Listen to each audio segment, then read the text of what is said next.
That's exactly it. If you can't love yourself, how can you expect someone else to? But the idea of self-love isn't just about feeling good about yourself. It's deeper. It's understanding your own needs, your own boundaries, and living authentically. When you do that, relationships, romantic or not, become an addition to your life, not a requirement for happiness. I love that idea. Relationships being an addition, not a necessity. So, what do you think the key is to really cultivating that self-love? How do you get to a place where you're okay with being single and not feeling incomplete or desperate for someone else's affection? I think it starts with being okay with solitude and knowing that just because you're not with someone doesn't mean you're missing out.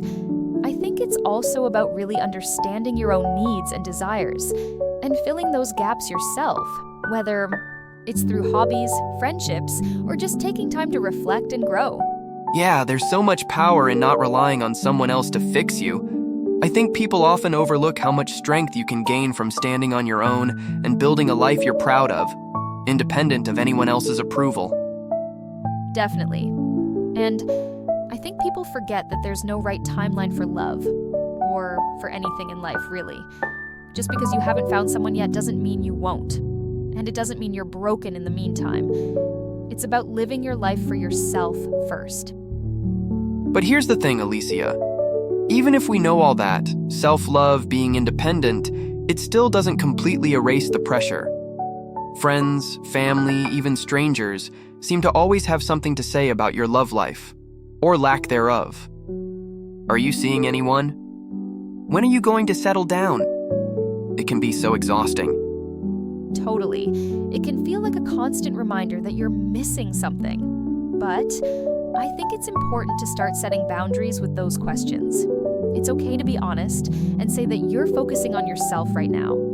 And I think over time, people will get it. I mean, we've all heard it. You'll find love when you stop looking for it. But it's so true. It's about letting go of that pressure. And the thing is, love isn't something that's found like a treasure. It happens when you're just living your life. When you stop focusing on searching for love and start focusing on living authentically, you're more likely to attract someone who aligns with your values. The right person will come, but not when you're chasing them. Right. And it's about not giving in to the idea that there's a deadline for love. Everyone's story is different.